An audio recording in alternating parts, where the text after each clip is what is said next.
Salutations, my simmering summer sweeties, and welcome to Rip Daddy's Heatwave Spectacular Extravaganza.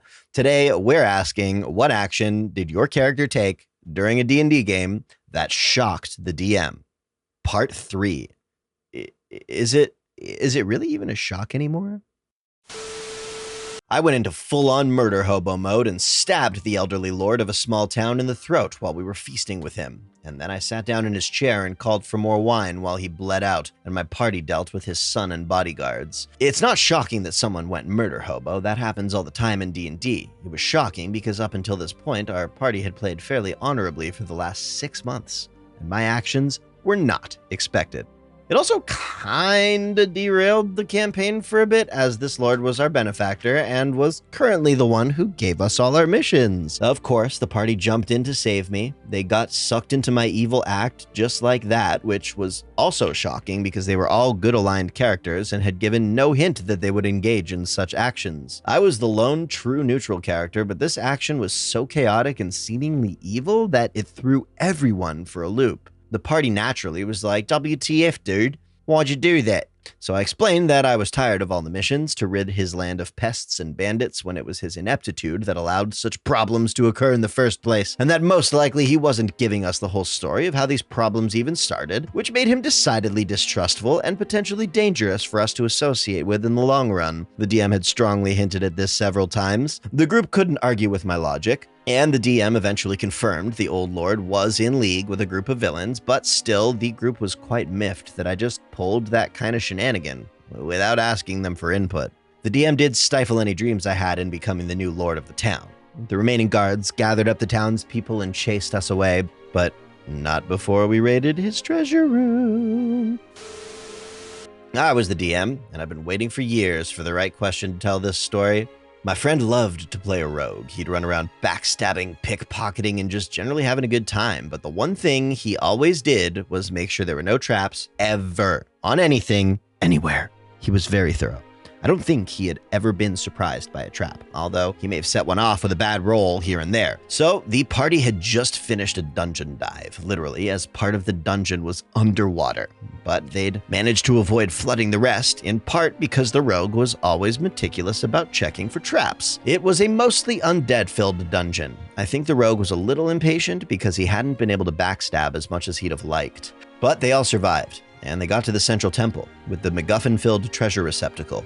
In this case, I think it was a sarcophagus. The rogue rolled to check for traps, getting a 19. He decided not to keep rolling because a 19 was good enough. This was shocking. He always took 20 and searched every possible surface to make sure things were safe. I guess he and his character were impatient. He wound up being one short of finding the trap based on a symbol of death. This was supposed to make sure that he got to play an important role in the dungeon. Then he failed his fortitude save, also by 1. He dropped dead right there. The rest of the party leveled up from the experience gained in overcoming that particular trap.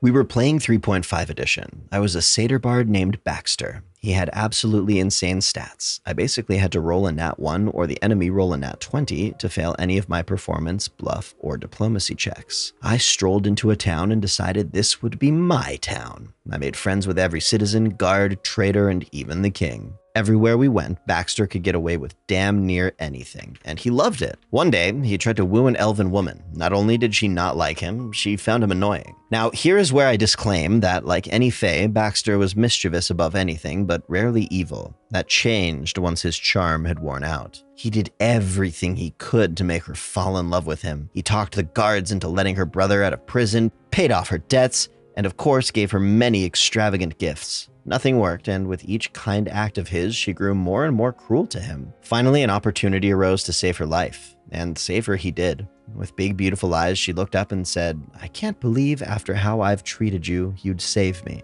"It's in my nature," Baxter lied. Through a cheery smile, she was won over. Baxter proposed, and she accepted. Right as they were supposed to kiss, Baxter slit her throat. The DM was stunned. Baxter then summoned minions and fire to ravage the whole town. "If I have to work that hard for anyone's love, I'll never seek love again," Baxter said before going forth to become the villain of our next campaign. And what a great villain name, too. Baxter is perfect for a villain.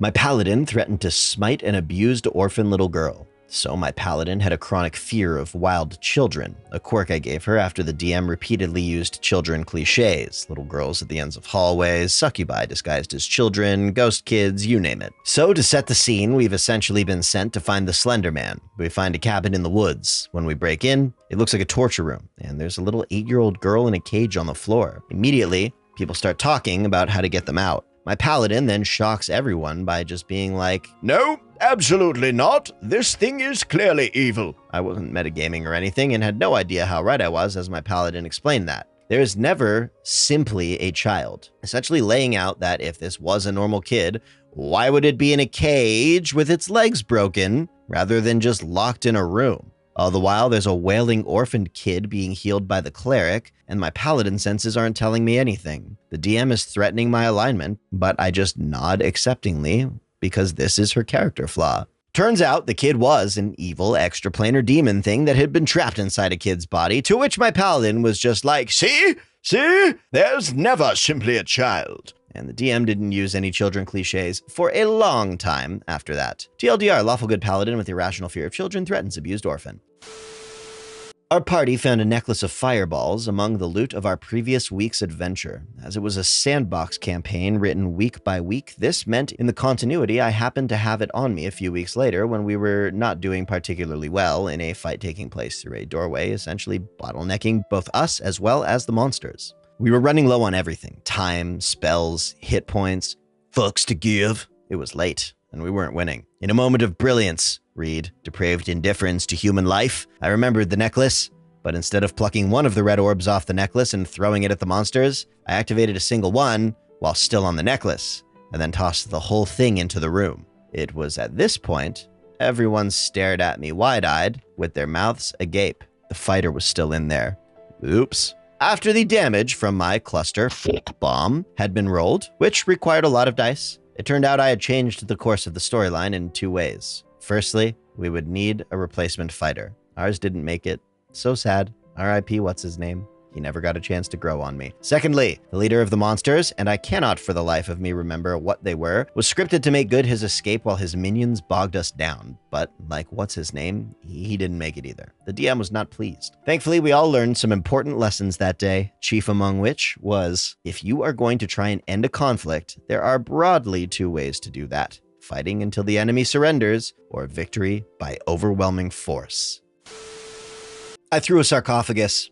We were traveling a mountain path and we had just fought a mummy, and luckily, as a paladin of conquest, 5th edition, I was well suited for it. So we dispatched him with ease. He was being transported by wagon, but his sarcophagus was opened and the driver was dead. We all checked to see what was inside the sarcophagus, and the DM starts describing this really ornate necklace in the coffin. He went into a lot of detail too. The rogue started saying, "Okay, I'm gonna take that sweet loot," but the DM stopped him.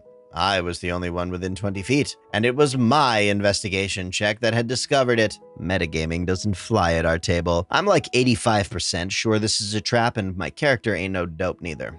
I do the only reasonable thing. I asked the DM if I can roll to chuck the entire sarcophagus off the mountainside. He was definitely shocked, but allowed it. I rolled an 18 with a +9, so that thing blasted off. The rogue was pissed out of character, but couldn't do anything about it because in character, I would only tell them that I wanted to throw the sarcophagus, not what was inside of it. Talked to the DM afterwards, and apparently it was hella cursed. He expected all of us greedy fuckers to snatch it. He had like 5 pages prepped on how we would get rid of the curse alone. Definitely derailed him a bit there. I guess he wasn't used to his players questioning loot, but really, stealing a mummy's jewelry? No thanks. I definitely am a paranoid player. Salutations, my sweet sizzling spectators, and thank you for sticking it out to the very end of this video. If you shocked your DM, we want to hear about it in the comments. If you've got another D&D story that you'd like to share with the community, please do so on our official subreddit, r/MrRipper. If you're a DM or a player and you're looking for a group to play with, we've purpose-built a Discord server just for you. Mr. Ripper's group finder has well over 4,000 members, and people are finding their groups every single day. So come check in, make some friends, and roll some dice. I hope this week that you take some time to sit back, take a deep breath, and remember that the universe loves you and wants you to be happy. If you love me and want me to be happy, please feel free to follow me on TikTok, Twitch, or Instagram. I've been Dave Makes Noises. You've been an absolute peach. We love you here at Rip Daddy's house. Thank you again for watching. Please sub for Nat 20s. Ding that dong for a big surprise. And we'll see you next time.